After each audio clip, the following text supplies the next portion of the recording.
আমার চরিত্রটা ভীষণই ইন্টারেস্টিং, যেরকম তোমরা দেখতে পাচ্ছ যে গল্পটা থ্রিলার মিস্ট্রি আছে, আর চরিত্রগুলো খুব মিস্টেরিয়াস। শুধুমাত্র আমার চরিত্র নয়, প্রত্যেকটি চরিত্রই মিস্টেরিয়াস। এবং একটি খুন হয়ে যাচ্ছে বিয়ের দিন, কাল রাত্রির দিন। তো খুনটা কে করছে সেইটা মানে মানে সেটা সবাই হতে পারে, ইনফ্যাক্ট দেবীও হতে পারে। সেটা দেখলে আপনাদের মনে হবে যে কে খুন করেছে। ভীষণ কনফিউজিং ব্যাপারটা, বুঝতে পেরেছেন? আমরাও জানি না যদিও কে খুন করেছে। আমি এই জেলার ডেপুটি সুপারিনটেন্ডেন্ট অফ পুলিশ। রুদ্র আমার বড় ছেলে।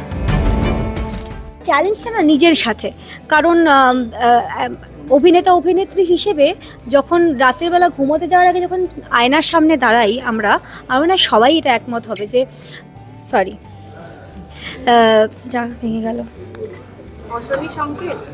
হ্যাঁ হ্যাঁ হ্যাঁ ঠিক বলেছো, এটা দিয়ে কাটিয়ে দেওয়া যাবে। হ্যাঁ হ্যাঁ, ওই বাবা অমঙ্গল হয়েছে। যাই হোক, যেটা বলছিলাম যে সিরিয়াস কথা বলছিলাম একটা, যে আয়নার সামনে যখন দাঁড়াই তখন ওইটাই একটা চ্যালেঞ্জ নিজের দিকে তাকিয়ে, যে আমি লাস্ট যে চরিত্রটা করলাম তার সাথে আমি এখন যে চরিত্রটা করছি সেটা আমি কতটা ফারাক করতে পারছি এবং মানুষের কতটা ভালোবাসা, এই নিজের কাছে নিজের চ্যালেঞ্জ। এবং আমিও সেটাতেই সবসময় বিশ্বাস করি।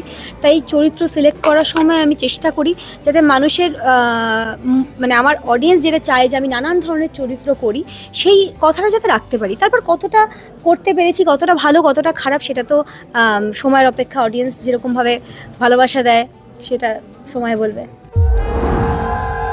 আমরা কি ঠিক করছি?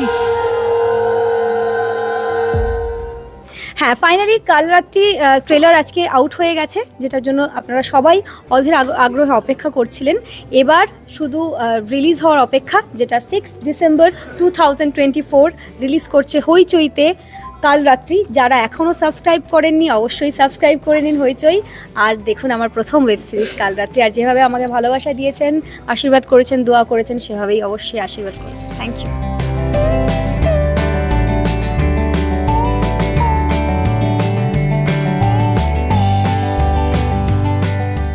আমরা প্রথম দিন সিনটা করছিলাম, বেচারা ইন্দ্রাশিস রেড বডি হয়ে শুয়েছিল। মানে আমরাও বুঝতে পারছিলাম যে অয়ন্দা আমাদের কাঁদতে বলছে না কেন, আমরা কান্নাকাটি করছি না কেন, সবাই এরকমভাবে দাঁড়িয়ে আছি কেন। তো সেটাই গল্পটাই এতটাই ডার্ক।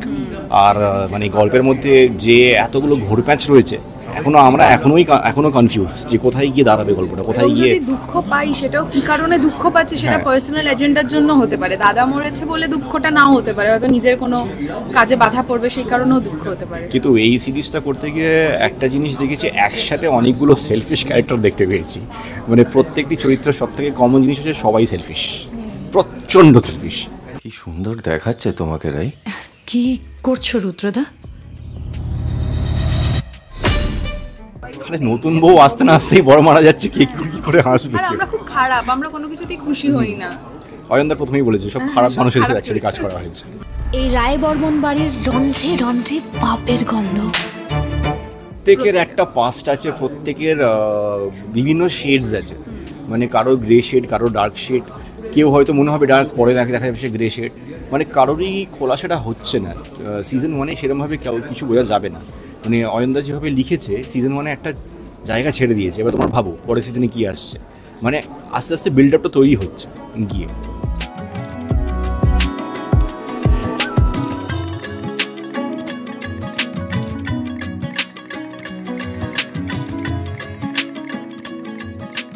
বনেদি পরিবার আপাত দৃষ্টিতে আমরা খুব সুখী, খুবই অভিজাত আমরা দেখি।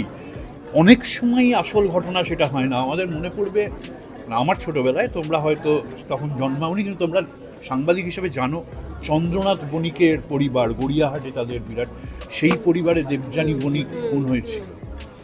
ফলে এই বনেদি পরিবারে প্রচুর রন্ধ্রে রন্ধ্রে কিন্তু প্রচুর পাপ লুকিয়ে থাকে, প্রচুর রহস্য লুকিয়ে থাকে, প্রচুর অনাচার লুকিয়ে থাকে। সেই সমস্ত কিছু উঠে এসছে কাল রাত্রিতে। কি ভালো লাগে, তাই না? আজ কাল রাত্রি নতুন বউয়ের মুখ দেখতে পারবে না বলে মন খারাপ। যে কাঁটাটা দিয়ে খুন হয়েছে, যে কাঁটাটা ভিকটিম মানে যে রুদ্র রায় বর্মন দেবীর বর, তার পিঠে যে কাঁটাটা গিঁথে আছে, ওইটা ওই পিঠে থাকার আগে কারুর খোঁপায় ছিল। কার খোঁপায় ছিল সেই উত্তর দর্শক পাবেন আজকে সিরিজটা দেখলে।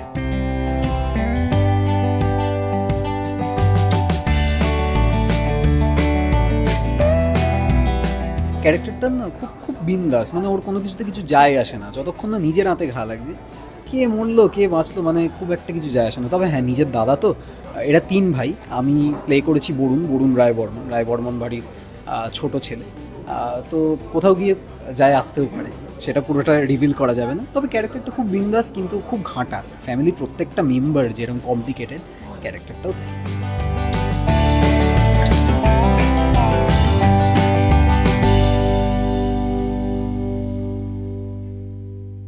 টলিউডের latest update, gossip and entertainment পেতে সাবস্ক্রাইব করুন শুধুমাত্র সিটি সিনেমা, আর ফলো করুন সিটি সিনেমার Instagram, Facebook, Twitter and ShareChat page.